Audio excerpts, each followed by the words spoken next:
Hello friends, sushi স্পেশালে তোমাদের সবাইকে স্বাগত। আজ বানাচ্ছি আমি ভুনা এগ পানির রোল।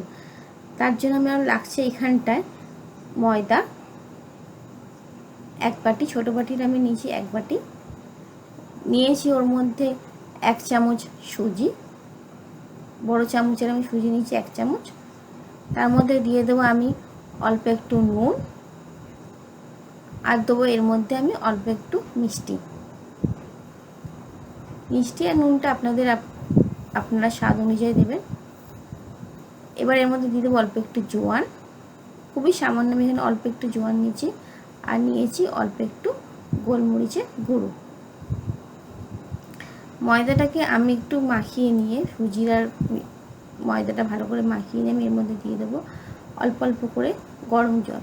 গরম জল দিয়ে অতি অবশ্যই ডোটাকে মাখাবেন বন্ধুরা, ঠান্ডা জল এর মধ্যে দেবেন না।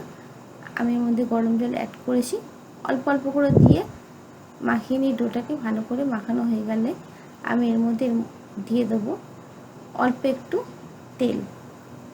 তেলটা দিয়ে আবার একটু ভালো করে ময়দাটাকে মাখিয়ে নিয়ে আমি এটাকে 10 থেকে 15 মিনিটের জন্য ঢাকা দিয়ে রেখে দিয়েছিলাম। তার মাঝখানে আমি নিয়েছি এখানে একটু পেঁয়াজ কুচি, একটু বেল পেপার, রেড কালারের বেল পেপার, ইয়েলো কালারের বেল পেপার, অল্প একটু পনির আর অল্প একটু লঙ্কা। ঝালটা আপনারা আপনাদের স্বাদ অনুযায়ী দেবেন বন্ধুরা। নিয়ে নিচ্ছি অল্প একটু শসা কুচি, নিয়ে নিচ্ছি 2টো ডিম। প্রথমে কড়াইতে আমি তেল দিয়ে অল্প একটু, তার মধ্যে আমি পনিরগুলোকে হালকা লাল লাল করে ভেজে নেব, বেশি এখানে ভাজবো না পনিরটা। আমি দেখুন অল্প একটু নাড়িয়ে চাড়িয়ে পনিরটা তুলে রেখে দিলাম। এরপর আমি এর মধ্যে দিয়ে দেবো ডিমগুলো। ডিমটা দিয়ে দেওয়ার পর অল্প একটু নাড়িয়ে চাড়িয়ে আমি এর মধ্যে দিয়ে দেবো নুনটা দিয়ে ডিমটাকে ভাজা ভাজা হয়ে আসলে আমি এর মধ্যে দিয়ে দেবো পেঁয়াজ কুচি আর বেল পেপারের টুকরোগুলো। আমি এখানে অল্প একটু লঙ্কা অ্যাড করেছি বন্ধুরা, আপনারা আপনাদের স্বাদ অনুযায়ী এখানে লঙ্কা অ্যাড করবেন।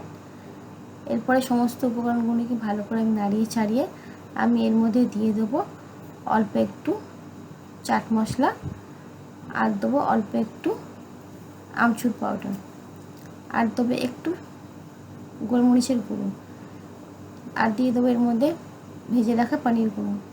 তারপরে সমস্ত উপকরণগুলোকে আবার একটু নাড়িয়ে চাড়িয়ে আমি এর মধ্যে দিয়ে দেবো 1 চামচ মতো টমেটো সসগুলোকে দিয়ে ভালো করে নাড়িয়ে ছাড়িয়ে আমি এটাকে নামিয়ে নিয়েছি। দেখুন আমার এটা তৈরি হয়ে গেছে। এবার ডোটাকে আবার একটু মাখিয়ে নিয়ে আমি 2টো লেচি করে আমি পরোটা ভেজে নিয়েছি 2টো। পরোটাটা ভাজা হয়ে গেছে।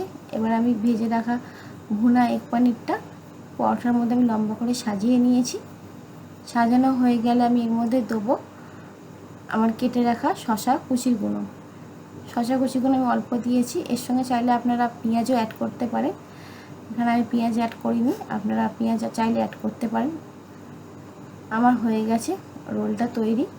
দেখুন বন্ধুরা রোলটা কত সুন্দর দেখতে হয়েছে। ভালো লাগলে আমার চ্যানেলটিকে অবশ্যই লাইক, শেয়ার, কমেন্ট করে দেবেন, আর চ্যানেলটিকে সাবস্ক্রাইব করে দেবেন। Thank you.